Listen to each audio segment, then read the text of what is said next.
paid my dues, time after time. After my sentence, but committed no crime. And bad mistakes, I've made a few. I've had my shells and kicked in my bed, but I've come through. I need to go on, on. We are the champions, my friends, and we'll keep on fighting till the end. We are the champions. We are the champions. No time for losers, 'cause we are the champions of the world.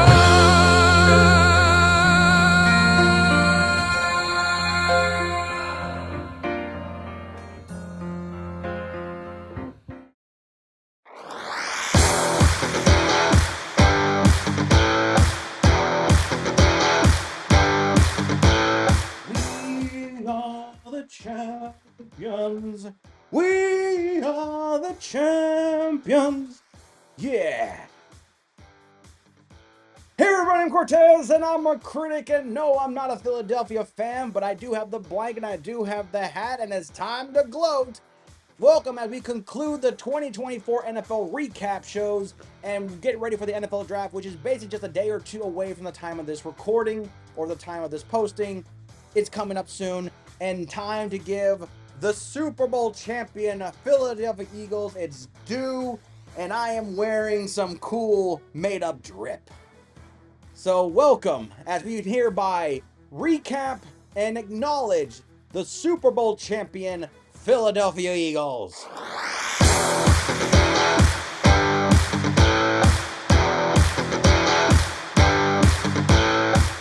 Okay, I ain't gonna do that with the sunglasses because it's a mess up glare and I gotta read things too.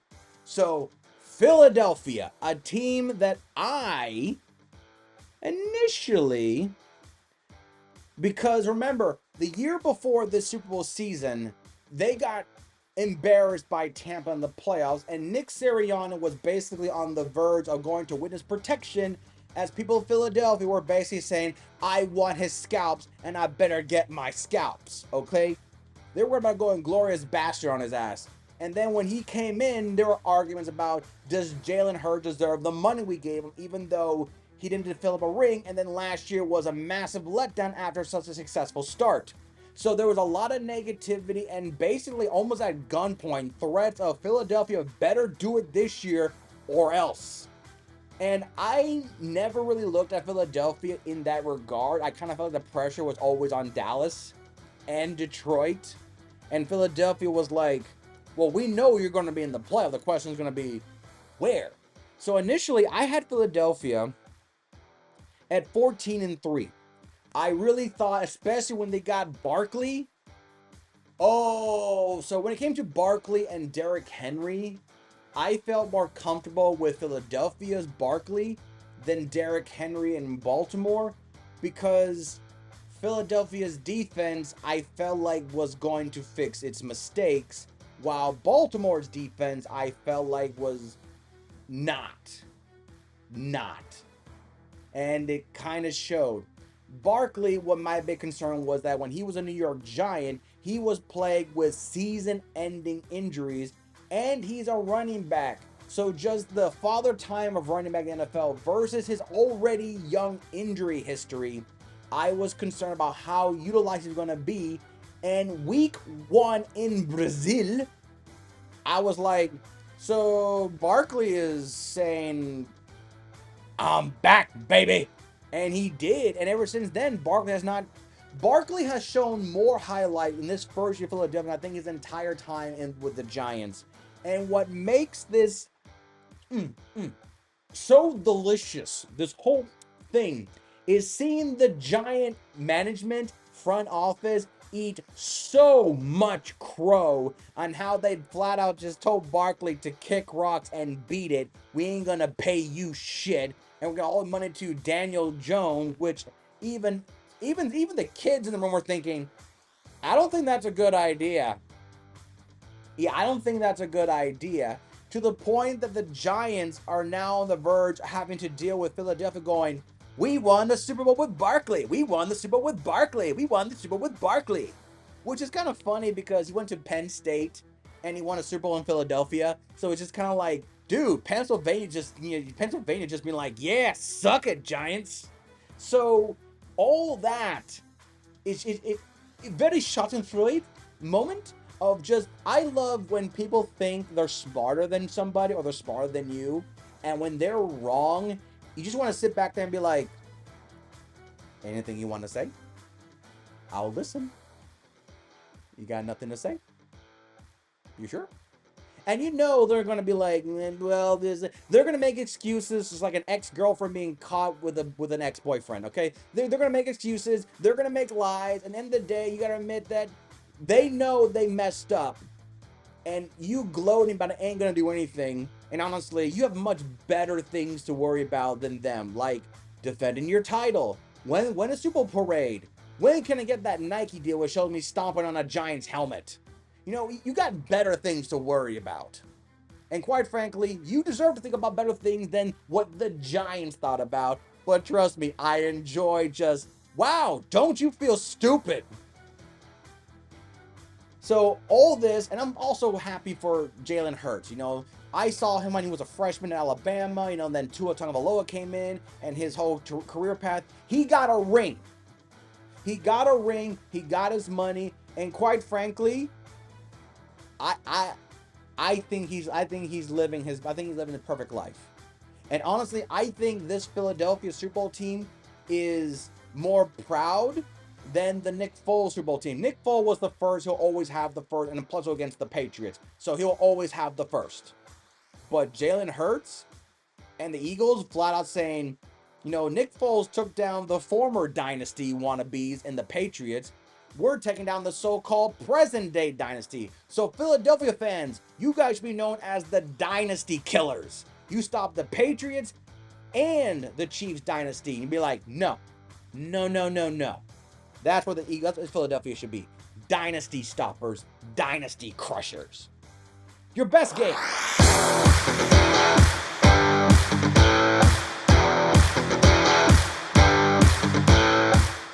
Week 13 at Baltimore. Oh, by the way, you guys did go 14-3, so I kind of feel like, wow, even I thought was kind of high. Anyway, your best game, Week 13 at Baltimore. This was the best game for the reason of this is basically to showcase we can handle the big dogs. Philadelphia and Baltimore was viewed by a lot, and even I agree, as the potential Super Bowl matchup preview. Even though a lot of us kept thinking, well, we know Philadelphia more than likely will be there. We still believe the Chiefs will be there. But in case it's not, you know, Lamar versus Hurts seems pretty cool to watch anyway.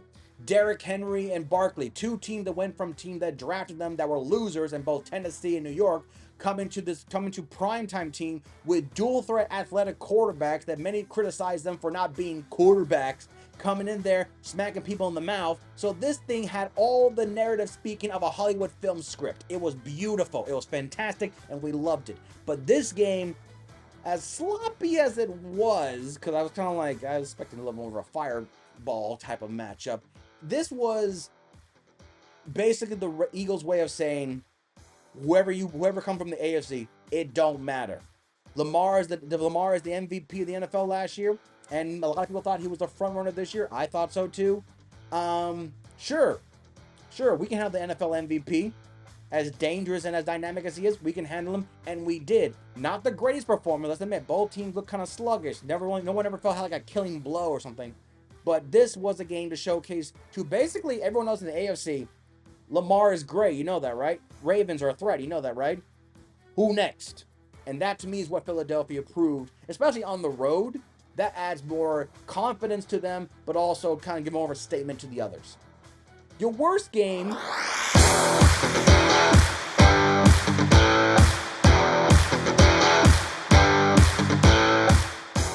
this is a cheat, I'll admit. Your worst game, Week 16 at Washington. Jalen Hurts got hurt in basically what, the first drive of the game? Yes, I know that is not on him.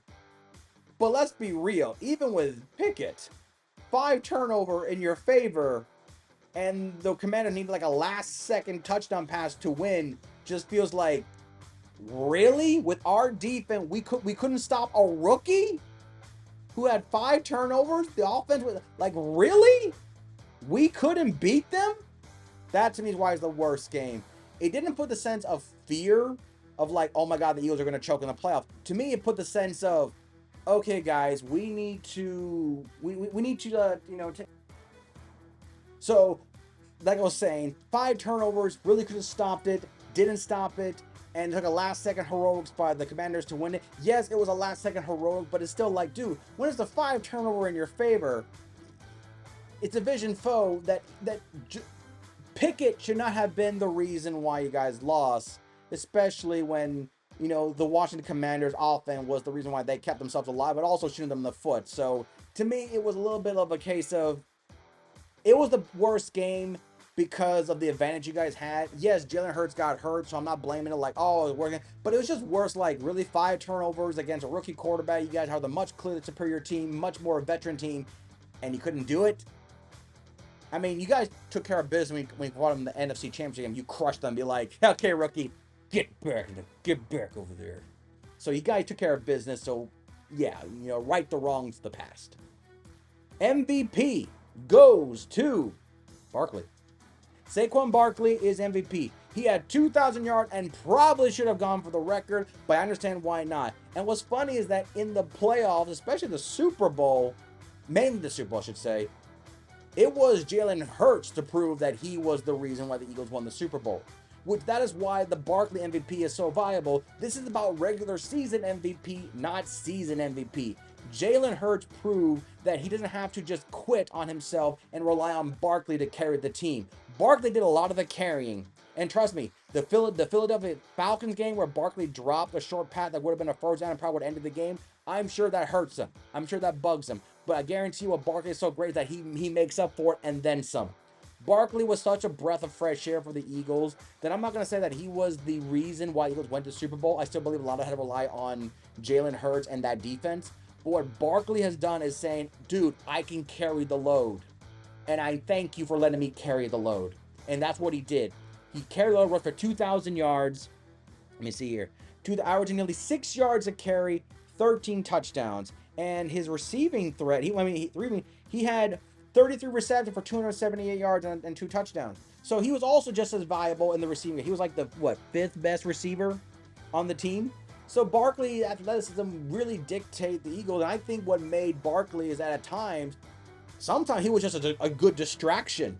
Keep the linebackers close. So therefore, A.J. Brown and Devontae Smith can get out there. And not to mention, Dallas can get outside the tight end on the outside. So what Barkley did is really help the offense by making it easier for everyone else. And then when he got the ball, he did his thing. So Philadelphia, I think Barkley is more grateful to Philadelphia for giving him the chance to prove that he was worthy of a first-round pick by the Giants. And Eagles are grateful that he proved his value, but also proved that we never had a doubt.